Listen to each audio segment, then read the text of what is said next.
inside the Apostolic Palace of the Vatican on the night of October 30, 1503. Something happened that shook the Christian world to its core. Under vaulted ceilings, built to honor the divine, 50 naked courtesans crawled across the freezing marble floor. Cardinals and bishops stood frozen, their silence heavier than the air itself. And at the center of it all, watching, smiling, even laughing, sat Pope Alexander VI. He presided over the scene like it was his own twisted celebration. But what the witnesses saw that night was only the opening scene. The true nightmare had not yet begun. What followed would be so depraved, so violently opposed to the very idea of sanctity, that even the most hardened chroniclers centuries later struggled to write it down without hesitation. This is the story of Lucrezia Borgia, a woman trapped in a dynasty where power mattered more than blood, faith, or human dignity. A woman whose wedding night became one of the darkest stains in Vatican history. If hidden horrors of the past fascinate you, subscribe to Grim History, hit the like button, and once you reach the moment that unsettles you most, tell me where you're watching from. Let's begin. In the autumn of 1503, the bells of St. Peter's rang across Rome, carrying news that quickly consumed Italy. The Pope had announced that his daughter, twice widowed under circumstances dripping with suspicion, would marry once more. But this time, there would be no distant palace, no quiet noble hall. The ceremony would take place inside the Vatican itself, in the papal apartments, beneath sacred frescoes and symbols meant to represent heaven's judgment. The groom chosen for Lucrezia was Alfonso d'Este, the young heir to the powerful Duchy of Ferrara.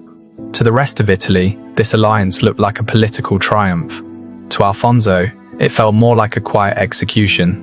Lucrezia's past was infamous. Her first husband, Giovanni Sforza, had run from Rome claiming assassins had been sent for him.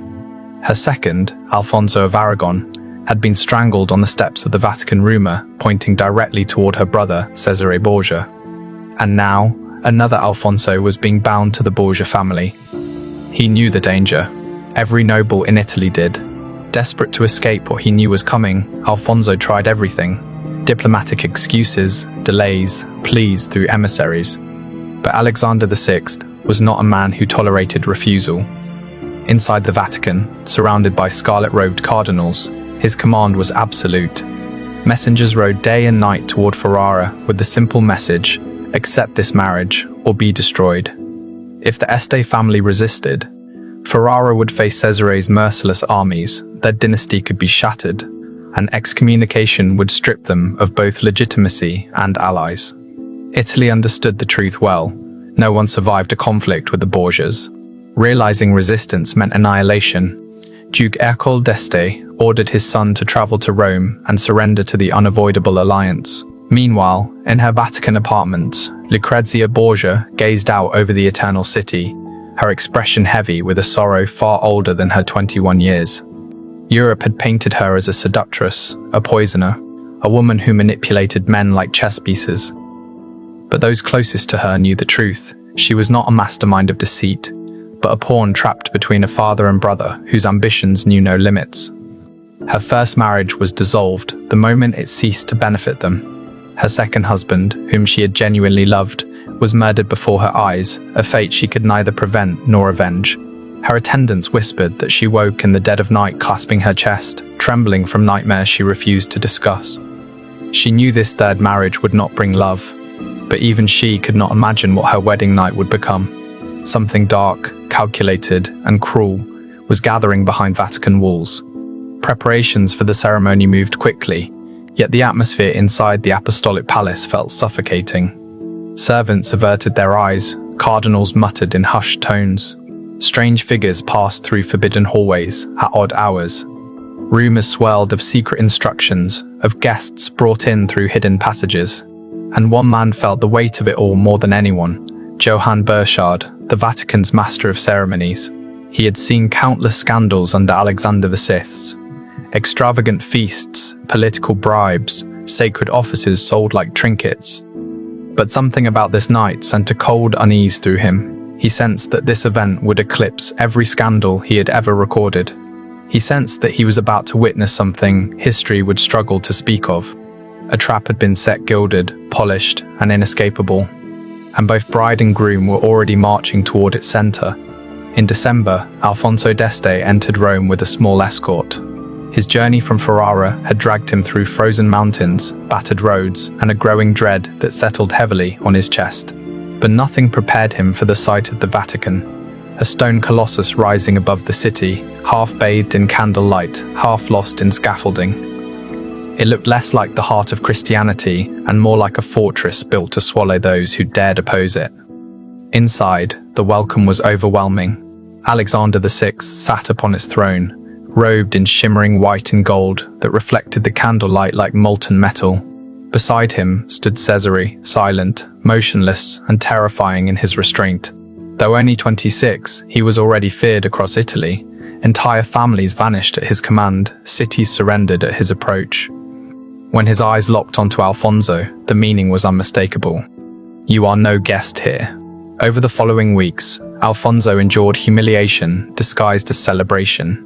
At banquets, he was seated beside courtesans while high-ranking clergy watched with thinly concealed amusement. On hunts, Cesare displayed a ruthless skill that felt more like a warning than sport.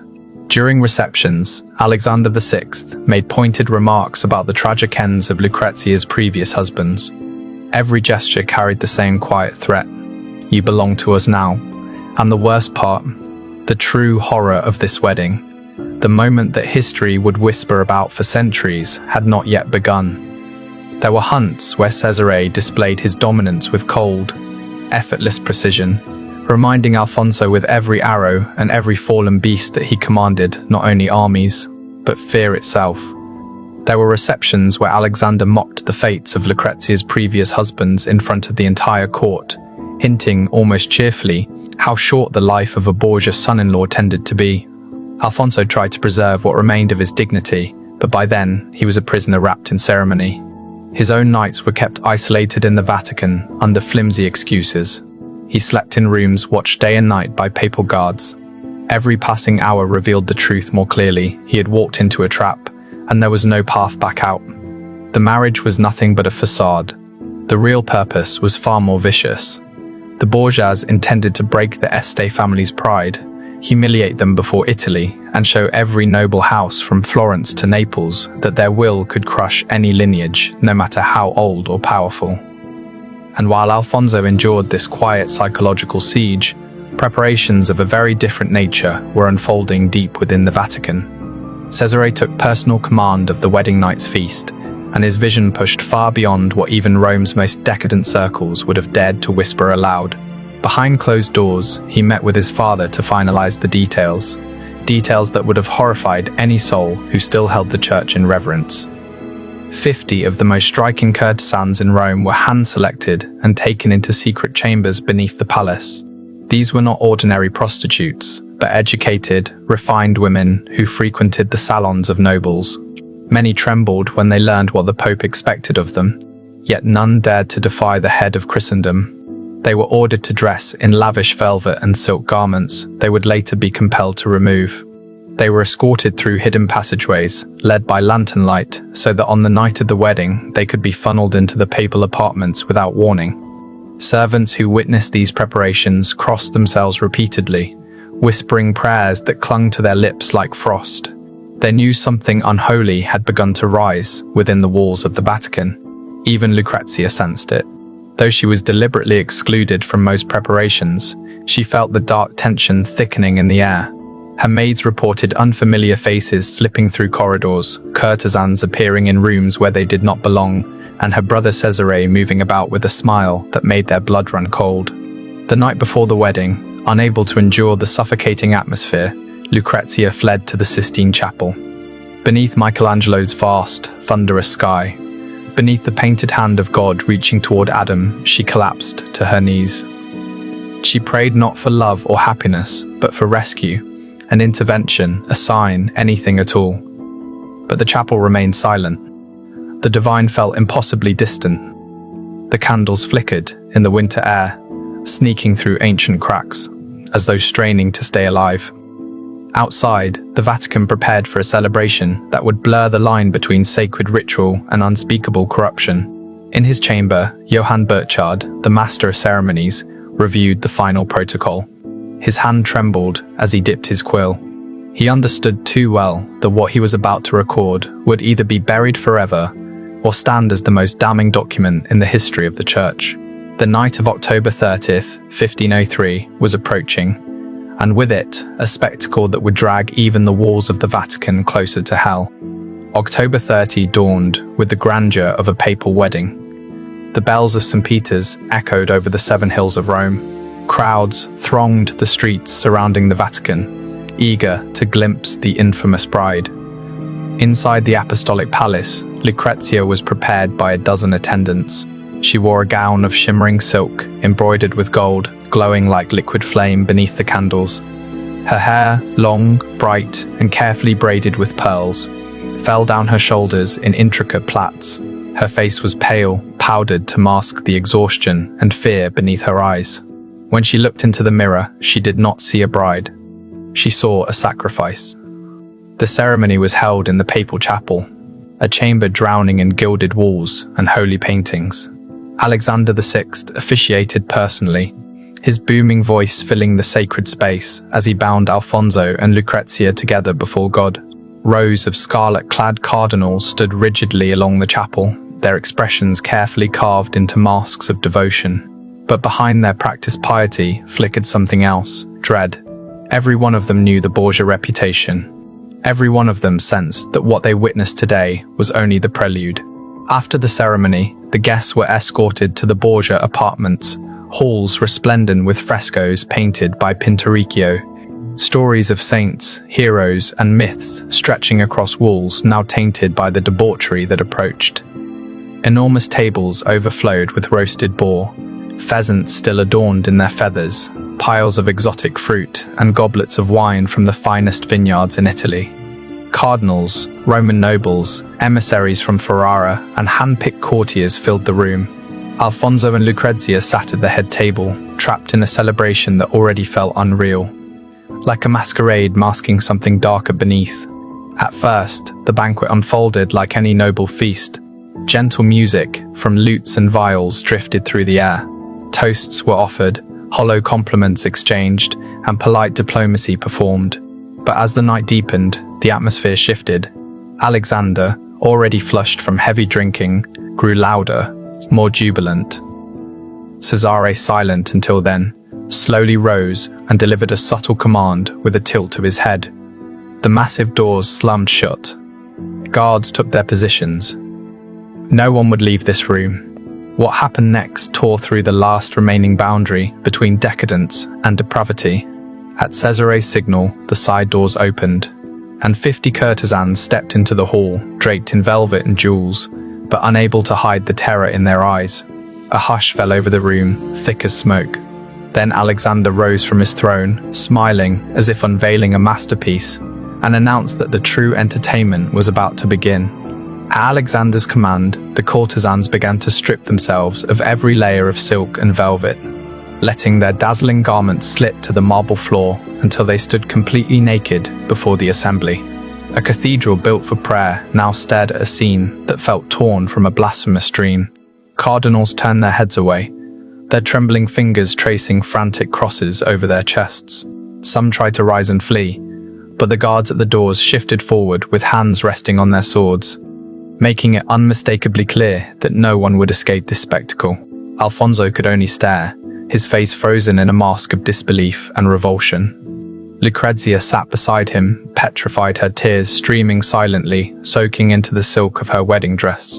Her hands clenched so tightly in her lap that her knuckles blanched white. Then came the Pope's next order. The naked courtesans were commanded to dance between the long banquet tables. Servants lit towering candelabras, and the flames cast jagged shadows across the frescoed walls. The women moved through the flickering light like spectral figures, their silhouettes twisting across the holy paintings. Saints and angels watching silently as the Vatican devolved into a pagan ritual. But Alexander was only beginning. In an act crafted solely to degrade, he ordered baskets of chestnuts to be brought in and scattered across the polished marble floor. The nuts rolled between the feet of horrified guests, the sound echoing like faint thunder.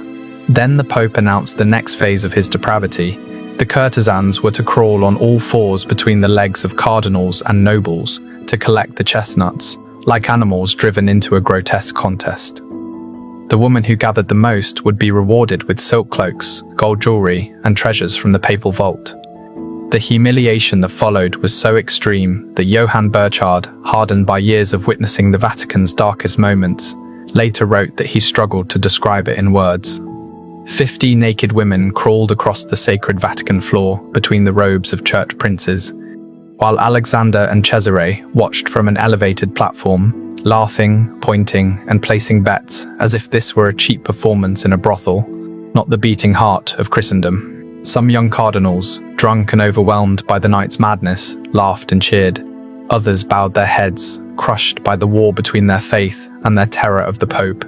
Alfonso sat motionless, unable to comprehend that this nightmare was part of his wedding feast, in the Vatican itself, under the eyes of the man who claimed to speak for God. And Lucrezia, poor Lucrezia, her wedding dress had become a shroud. Her tears had dried into a frozen expression of emptiness. She had always known her father and brother were capable of monstrous things, but she had never imagined they would turn her wedding into a ritual of damnation. Yet even now, the night had not reached its darkest point. As midnight approached and the Vatican clocks tolled 12, Alexander finally declared the end of the chestnut banquet. The naked courtesans, exhausted, huddled in corners with their humiliating prizes. Wine soaked the tables. Guests sat frozen, half drunk, half stunned, entirely broken. Alexander, however, was clear-headed, focused, intent, and his next command silenced the hall so completely that one could hear the candles crackle. With a voice dripping in authority, he announced that the sacred duty of marriage now had to be fulfilled. But what he ordered next crushed whatever remained of dignity in the room. He proclaimed that Alfonso d'Este must prove the marriage with Lucrezia, not once, but 3 times, and not in private. Every witness present was to remain in place to verify that the union was sealed irrevocably before both the church and the world. The hall descended into horrified silence.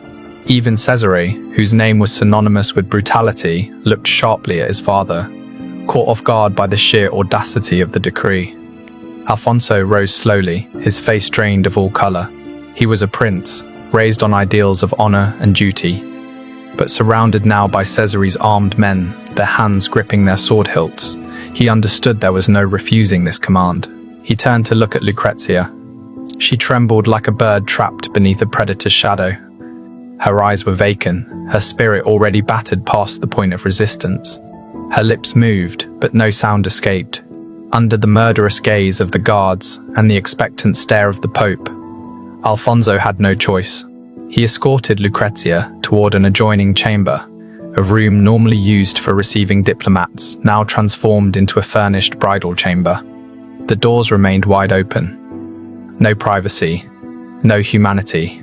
Those who had not fled were forced to stand in the outer room, in full view of what was about to take place. What followed was not a union. It was the destruction of 2 human beings. Witnesses stared in stunned silence. Some whispered desperate prayers, others cried quietly. Even the courtesans, victims of their own degradation, looked away in grief. And as the night dragged on and the Pope's horrific order unfolded step by step, a single unspoken truth filled the Vatican. Something sacred had died in that palace, and Rome would never be the same again. By the time the night dragged into its final hours, Lucrezia had slipped into a state beyond exhaustion, beyond fear. Her mind, desperate to survive, had separated from the nightmare unfolding around her. She moved mechanically, without thought, as if her spirit had fled her body to escape the horror she could no longer fight. And then, just as the first pale light of dawn crept through the windows of the Borgia apartments, Pope Alexander VI issued the command for the 3rd and final fulfillment of his monstrous decree. Cesare was present again, watching coldly, overseeing every detail with the same clinical detachment he used on the battlefield. When the ordeal was completed, he announced triumphantly that the marriage was now bound 3 times, sealed in the eyes of both the church and the law, impossible to challenge or undo. Alexander VI lifted his wine cup in satisfaction. smiling as if the night had been nothing more than an extravagant celebration instead of a descent into moral abyss. What remained in the room were the survivors, a collection of broken souls. Cardinals who had entered the apartment draped in scarlet as servants of God now stood as unwilling witnesses to an atrocity they could never confess. Their silence, their inaction, had made them accomplices. When the sun rose fully over Rome, it revealed devastation. Empty wine jugs, chestnuts crushed into the marble floor, exhausted courtesans curled in corners, guards standing like statues, eyes downcast. In the adjoining chamber, Lucrezia lay completely still, staring upward as if the ceiling itself were miles away. Her body remained in the room, but her spirit was elsewhere, somewhere unreachable. Alfonso sat at the edge of the bed, trembling violently, his face buried in his hands. Nothing in his life, no battlefield, no political threat, had ever shattered him like this night. There was no revenge powerful enough to restore what had been taken from him. Within days, he left Rome quietly, broken beyond repair, returning to Ferrara with a silence he would carry for the rest of his life. Not once did he ever speak of the night again. The story could not be contained. Word of the banquet spread like a plague. Whispers in Roman streets turned into murmurs across Italy, then erupted into reports sent to courts throughout Europe. Ambassadors wrote in coded letters. Priests spoke in veiled warnings. Nobles read the dispatches in stunned disbelief. The Venetian envoy famously wrote, "What happened in the Vatican surpasses even the darkest imaginations of ancient Rome." He declared that the Pope had disgraced not only his daughter, but the entire church. The Borgias had been feared before, but now they were viewed as the very embodiment of corruption. In marketplaces and taverns, people lowered their voices when uttering their name, as if the family itself could hear their whispers. Across Europe, preachers seized the tale as proof of Rome's moral rot. Among them was a monk who would soon plunge the church into upheaval, Martin Luther. Years later, he would cite the Borgia feast as a symbol of everything poisoned within the Vatican. Meanwhile, Johann Burchard, the one man who had witnessed everything from beginning to end, recorded it all in his diary. His hands had trembled as he wrote, aware that his account might either vanish under Vatican secrecy or one day stand as the most damaging